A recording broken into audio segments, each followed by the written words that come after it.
Well, hello and welcome back to Alison McWhinnie podcast, where we have conversations about business and wellbeing success.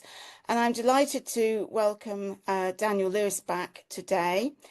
And today's subject for the podcast is about adoption. Daniel was adopted and then tracked down his biological family. So we will be talking about how you go about doing that and the process for doing that. But first of all, I'd like to start off, Daniel, by welcoming you to the podcast and also asking you what your opinions about adoption are. Okay, well, thank you for having me back again. I'm sure your viewers are getting very bored of me. I'm sure they're not. Um, but my views on adoption are possibly radical. I don't know what you think, but I know there's an awful lot of angst about adoption. And if you look at these programs on telly about long lost families and things, people seem to be terribly worked up about it. And for me, because I think I had a happy adoption, um, I couldn't, I find it difficult to understand why people get so upset and feel so strongly about it. My mum and dad always told me that I was chosen. Hmm. And, I think that's a very good way to start. I was chosen, so I'm special, rather Absolutely. than I was abandoned or whatever. And you've got to think about the reasons why you were adopted. And it's usually because your mother was an unmarried mother, or because it's a result of an affair which shouldn't have happened, or it was a one night stand, or whatever, doesn't really matter. I'm quite sure, didn't want to give you up, Mm. but they had to. So it's not as if you should feel abandoned or unloved because you're probably not. Mm. I think Um, so. There was a particular time, wasn't there, where it wasn't considered the right thing to do to have a child out of wedlock and then keep the child if you weren't going to get married. Absolutely, And especially in so the a lot of children ended up being adopted through that. And I did come across one father of such an adopted child. Every day he missed his daughter. I Every can day. understand it from the parents' point of view, Yes. completely wanting to know what happened to their son or daughter. But it's from the adoptees' point of view, I find it difficult to see where the stress is, Hmm. especially if they had a nice adoption. Yeah. My my own story is interesting that I was adopted at 3 months, so never knew anything different Mm. really.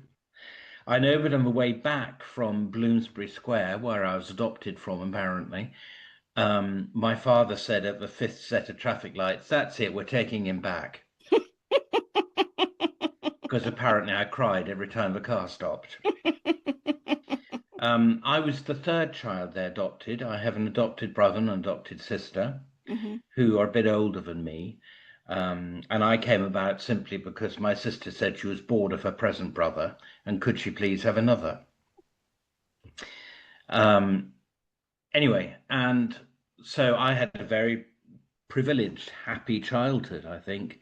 We lived in the country, nice big houses, prep school, public school, I had all the chances that I was given in life. So Mm.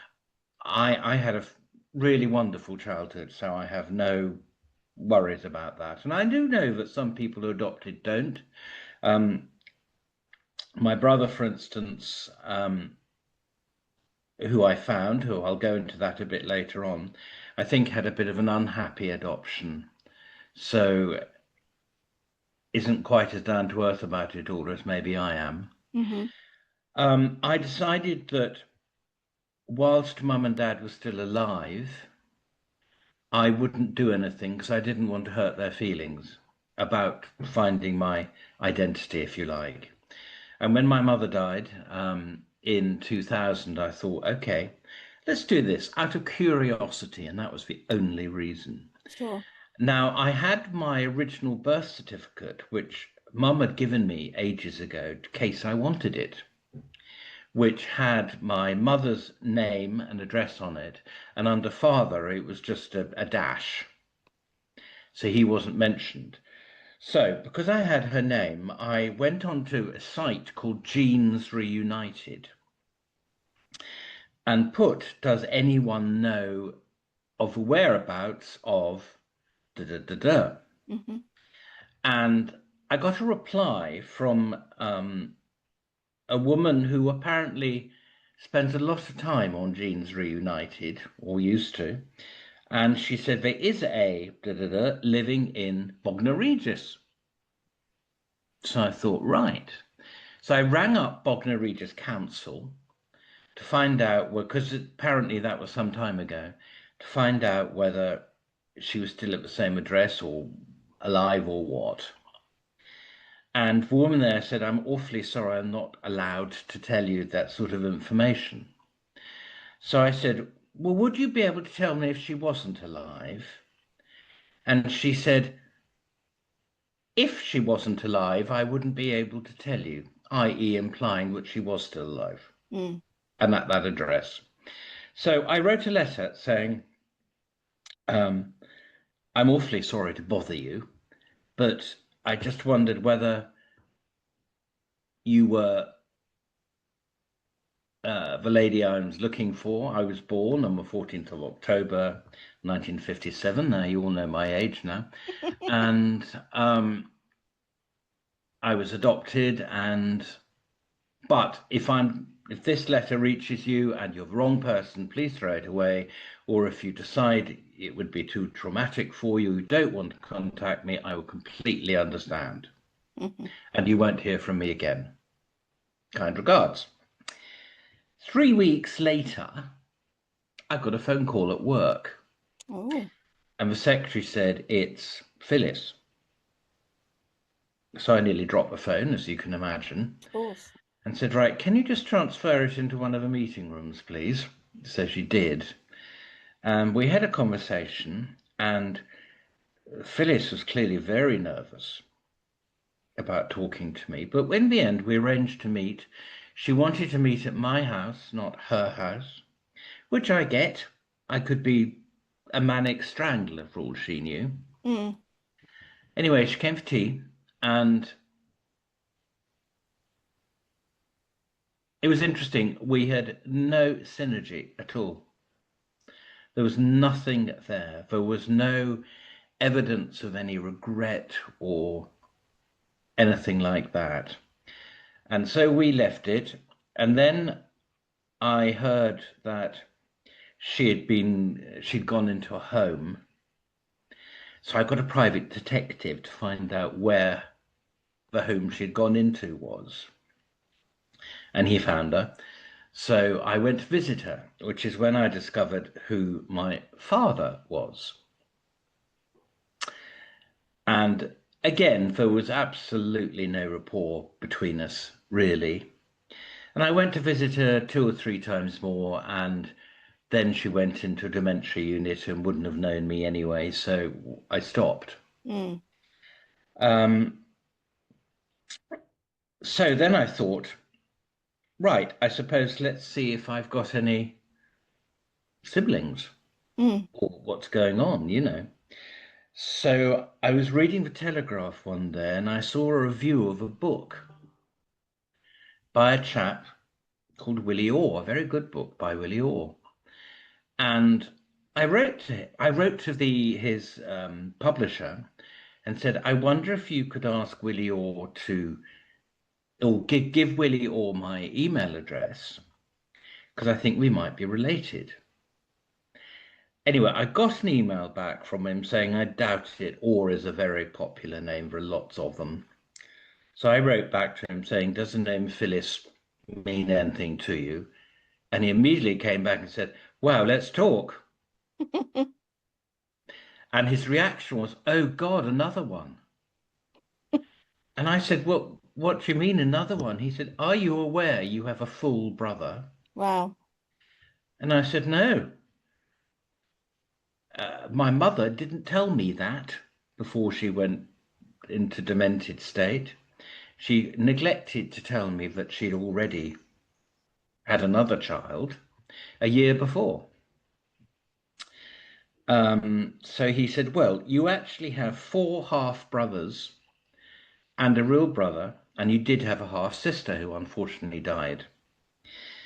Um, so I thought, well, he said, do you want to know a lot more? So I said, yes, please.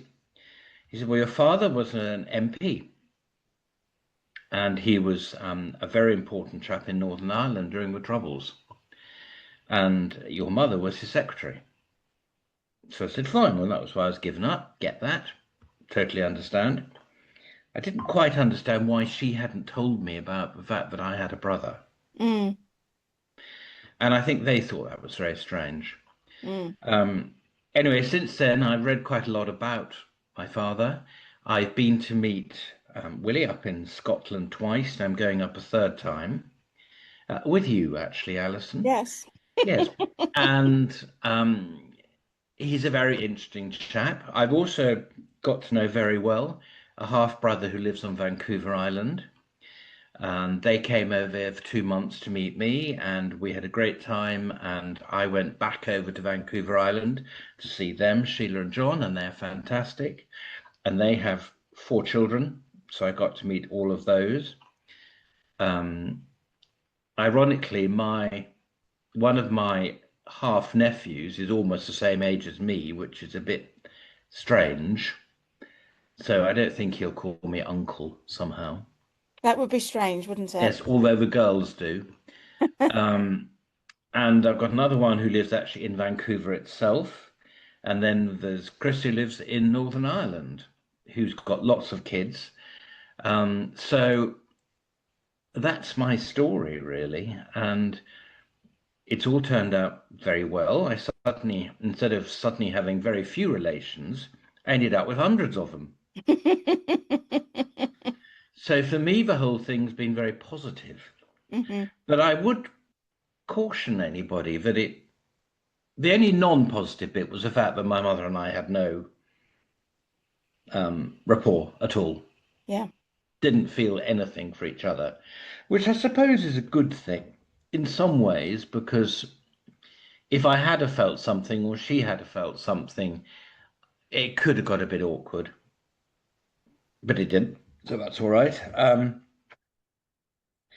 And yeah, I think you've got to remain positive. You've got to have your feet on the ground. Got to realize that there's a possibility it might not be a happy story.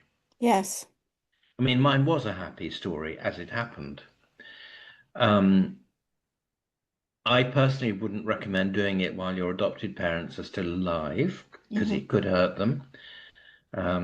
My sister and brother both found their adopted families. Hmm. Um, and my sister's case, it was fairly successful.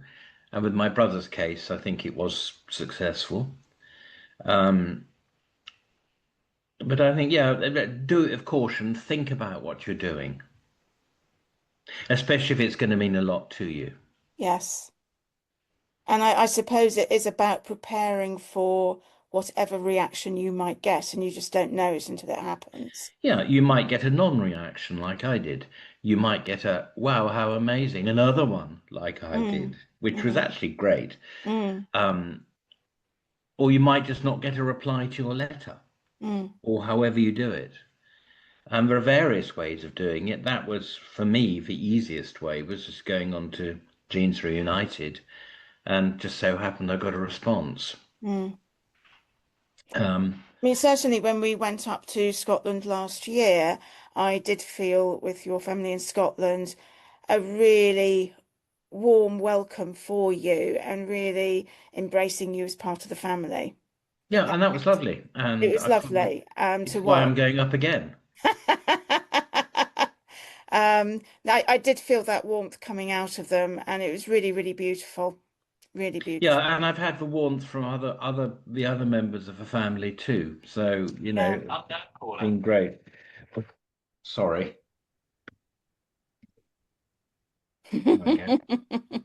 Um, so that's my story basically. I do feel very strongly about adoption. Some friends of mine adopted two children in the last 15 years. And both children were encouraged to keep up with their natural siblings. Mm-hmm. Now, for me, I think that's confusing. I think if you're adopted, it should be a wall. Your new life, your old life has gone, however old you are. It otherwise it just gets too confusing. Do you understand what I'm saying there? Yeah, yeah, And there's a chance that your parents whom you were adopted from might want to try and find you, and it'd be easy if their other children knew where you were. mm, And in the case of the couple I'm talking about, one child had been a um, mother had been an alcoholic, so couldn't have her. But of course, she was had that problem when she was born. And the other one was unfortunately abused as a child, so the adoption agencies forcibly took her away. mm, So if you are allowed to talk to your siblings, I think that can be dangerous, yeah, personally. And I know that it's encouraged these days, I think, but I don't think it should be. And I think in some ways that should be made one of the prerequisites of an adoption, that it's not known where you've gone. mm, You start your new lovely life, hopefully, mm. with people who want you. But maybe that option is available much further down the line when you're no Probably longer a is. child. Yeah, I would agree. I Yeah, think it probably is. It's when they're old enough to know what's going on. yeah. Because I think that possibly there could be this intrigue about, if somebody knows they're adopted, what are my biological roots? Oh, yeah. I mean, mine, as I said, was pure curiosity. Yeah. And looking back, I'm not sure that curiosity is a good enough reason to actually go all the way down the line. Mm-hmm. Um, uh, Especially if you do feel you might get emotionally affected. Luckily, I didn't. Mm. But As it's an interesting thing. as people who are adopted start on that journey of tracking down their biological roots, do you have any advice for them on how to prepare emotionally for it? I think don't have any pre-assumptions Mm-hmm. about where you come from. Um, in the past, in my day, they did try and match backgrounds. So if you were the illegitimate daughter or son of a duke and you went to the dustman's family, that didn't happen. These days, it's not like that at all. So I think you've got to you've got to be aware from the if you're looking for your parents, you've got to be aware that they might not be who you think they are. Mm, There's a strong possibility they might not still be alive. mm, So you've got to put that into your mind. If you're a parent looking for a child, I think don't expect miracles straight away, because the chances are the child might not want to say hello to you. mm, Um, the child might not be who you think it is. The child might turn up not looking as you want them to, or being as you want them to, or what have you. I think just sit down and think, okay, why am I doing this? What are the antis? What are the pros? What do I want to get out of it? Is it just purely satisfaction? Is it purely because I'd like to know where I'm coming from? Or is it because I'm lonely, I want a family, or whatever? mm. Make sense? It makes perfect sense. And I think also keep at the back of your mind, maybe, and you touched on this earlier, that if you were adopted, you were chosen. And Yeah, that I adopted mean, family really wanted you. and I think if you're adopting a child, I've always known I was adopted. Yeah, And I think parents who keep it from their children till they're 15 or 16 or whatever, it's a huge mistake. that's a huge shock at 15 or 16. Yeah, absolutely. So I've always known, and it was special because I was chosen. Yeah. Although I have to say, when I was naughty at home, when I was very young, mum and dad mum used to say to me, if you're not good, we're going to take you back to Bloomsbury Square. Oh no, So always, every time I go past Bloomsbury Square now, I you feel a move very shiver quickly. going down my back. Don't I stop at still any of can't, the lights. I still can't get over it. So I wouldn't do anything like that potentially. No. In wrapping up, have you got any final tips you'd like to share? Because I think this is incredibly useful for people who have been adopted, who are thinking of embarking on that journey of tracking family, biological If they're family. worried, I'm very happy to talk to them if you want to give them my details. Yep, I Mine was a good experience, but yours might not be. yeah. So just be aware. That's very kind of you, Daniel. Thank you. It's all right. Well, lovely. Thank you, for coming on again. My pleasure. And to our viewers, if you are liking the content that's coming out on these podcasts, please do like and subscribe to the channel, so that we can start to really build this channel up now we've been going for a little while. But until next time, Daniel, thank you so much for coming on and goodbye. Thank you for having me. Cheerio.